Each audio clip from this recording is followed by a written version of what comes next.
அஸ்ஸலாமு அலைக்கும் வரஹ்மத்துல்லாஹி வபர்காத்துஹு. இன்று நாம் பார்க்க போகும் விஷயம் சமூக ஊடகம் மற்றும் இஸ்லாம். இன்றைய காலத்தில் இன்ஸ்டாகிராம், ஃபேஸ்புக், யூடியூப், வாட்ஸ்அப் போன்ற சமூக ஊடகங்கள் மனித வாழ்க்கையின் ஒரு பகுதியாகிவிட்டன. இவை நல்ல வழிக்கும் பயன்படுத்தலாம், தவறான வழிக்கும் பயன்படுத்தலாம். இஸ்லாம் எதையும் முழுமையாக தடை செய்யவில்லை. ஆனால் அதை நாம் எப்படி பயன்படுத்துகிறோம் என்பதை பார்க்க வேண்டும்.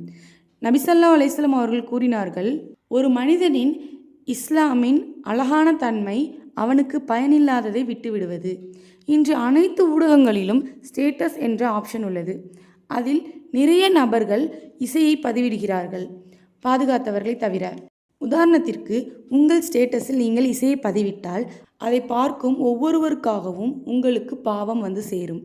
இது வெறும் பாவம் அல்ல, ஒரு பகிரங்கமான பாவமும் கூட. நபி ஸல்லல்லாஹு அலைஹி வஸல்லம் அவர்கள் கூறினார்கள், பகிரங்கமாக பாவம் செய்பவர்களை தவிர எனது உம்மத்தினர் அனைவருக்கும் மன்னிப்பு உண்டு. இஸ்லாமில் இசையே ஹராம், தனியாக கேட்பதே பாவம்.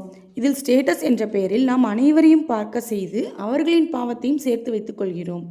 இதை கொஞ்சம் கொஞ்சமாக குறைத்து கொள்வோம். இசையை தவிர இஸ்லாமிய பயான்கள், நல்ல விஷயங்களை பகிர்வோம். ஸ்டேட்டஸில் நல்லதை பகிர்ந்து நன்மைகளை அள்ளிக்கொள்வோம்.